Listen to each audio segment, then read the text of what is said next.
आज जो हम टॉपिक डिस्कस करने जा रहे हैं वो 12th class economics chapter number 2 का टॉपिक है।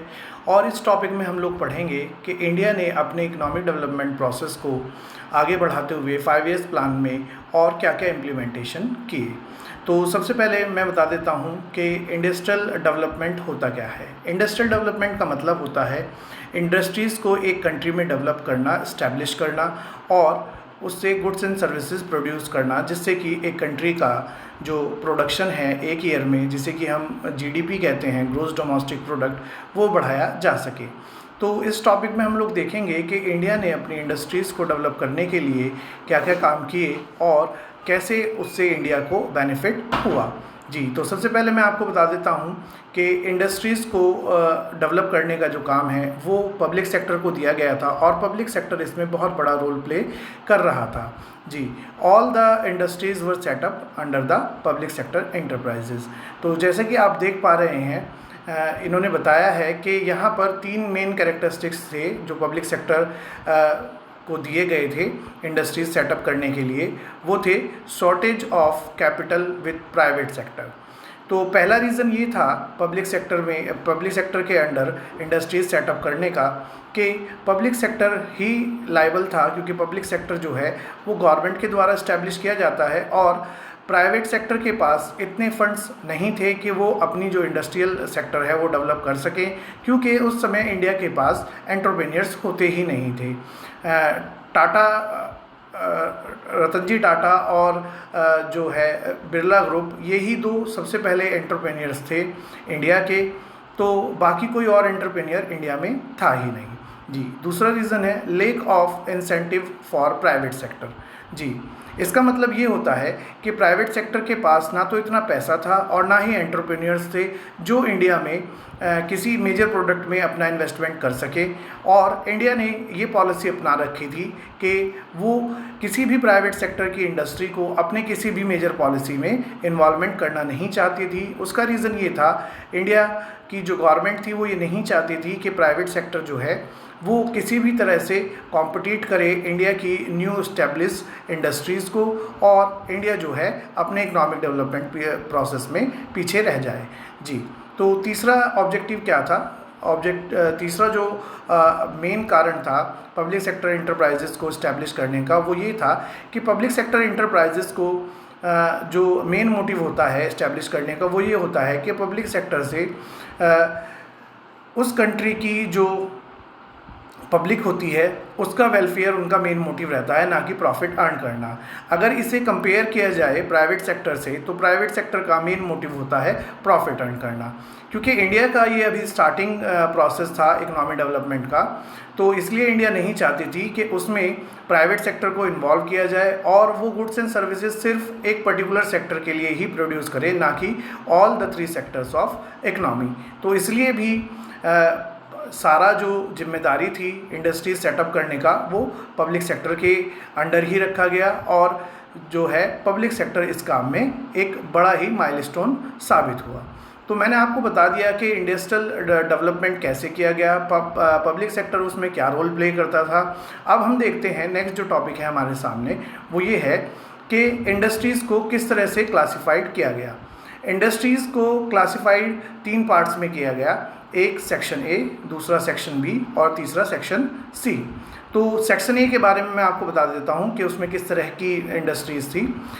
सेक्शन ए में हैवी इंडस्ट्रीज़ को इस्टेब्लिश किया गया था अंडर पब्लिक सेक्टर, और ये जो पब्लिक सेक्टर एंटरप्राइजेज जो इस्टेब्लिश किए गए थे ये सब ऑन किए जाते थे स्टेट गवर्नमेंट के द्वारा, और इसमें 17 इंडस्ट्रीज़ को इन्वॉल्व किया गया था जो हैवी गुड्स प्रोड्यूस करने का काम करती थी। जो सेक्शन बी है उसमें 12 इंडस्ट्रीज़ को रखा गया और उन्हें भी ऑन करने का जो जिम्मेदारी दी गई वो स्टेट गवर्नमेंट को दी गई। ये लाइट कंज्यूमर गुड्स और लाइट कैपिटल गुड्स को प्रोड्यूस करने का काम करती थी। जो थर्ड सेक्टर है यानी कि सेक्शन नंबर सी, वो प्राइवेट सेक्टर के लिए रखा गया। उसमें रेस्ट ऑफ द थिंग्स जो है वो प्राइवेट सेक्टर को प्रोड्यूस करनी होती थी, और उसे प्रोड्यूस करने के लिए उन्हें पहले गवर्नमेंट से लाइसेंसिंग लेनी होती थी।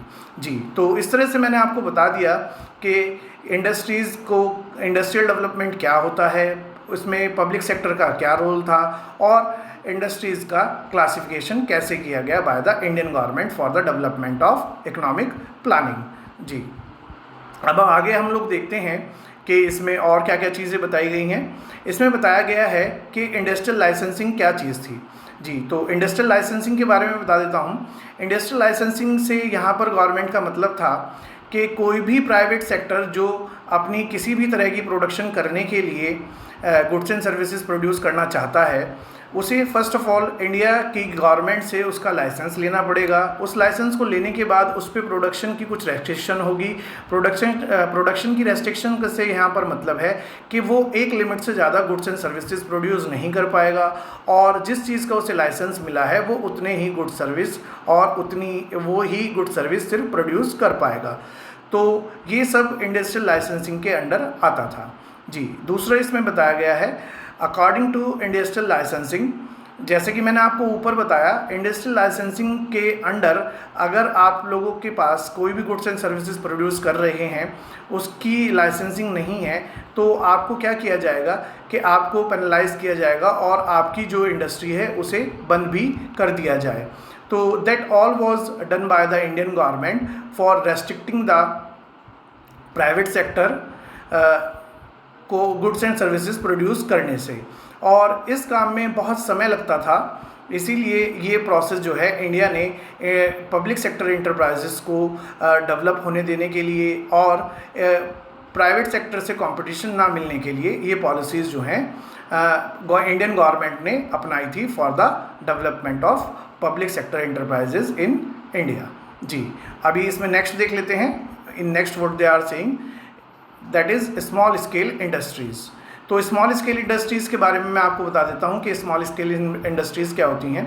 ये स्मॉल स्केल इंडस्ट्रीज़ वो इंडस्ट्रीज़ होती हैं जिसमें लेबर इंटेंसिव टेक्निक्स का यूज़ किया जाता है, यानी कि जिसमें ह्यूमन बीइंग की मदद से गुड्स एंड सर्विसेज को प्रोड्यूस किया जाता है। इसमें मशीन्स का प्रयोग नहीं किया जाता है। तो इन जो स्मॉल स्केल इंडस्ट्रीज थी, इन्हें एस्टेब्लिश करने का जो मेन रीज़न था वो ये था जिससे कि इंडिया में सेल्फ एम्प्लॉयमेंट की जो क्वांटिटी है वो बढ़ सके और लोगों को ज़्यादा से ज़्यादा रोज़गार मिल सके। तो इसलिए इन्हें स्मॉल स्केल इंडस्ट्रीज़ को इंडिया में सेटअप किया गया था। स्मॉल स्केल इंडस्ट्रीज़ को सेटअप करने का दूसरा रीज़न ये भी था, वो रीज़न ये था कि गवर्नमेंट ने एम्प्लॉयमेंट जनरेटिंग तो करना ही चाहती थी, उन्हें एक ये रिस्पॉन्सिबिलिटी भी थी स्मॉल स्केल इंडस्ट्रीज़ को कि they will be producing the goods and services for heavy industries, और उनके द्वारा प्रोड्यूस किए गए जो गुड्स एंड सर्विसेज हैं वो 50% से ज़्यादा जो है एक्सपोर्ट किए जा सकेंगे। तो ये स्मॉल स्केल इंडस्ट्रीज़ थी जिनके इस्टेब्लिशमेंट से इंडिया में इंडस्ट्रियल डेवलपमेंट किया गया और उससे इंडिया का जो GDP है उसे इंक्रीज़ किया गया। जी।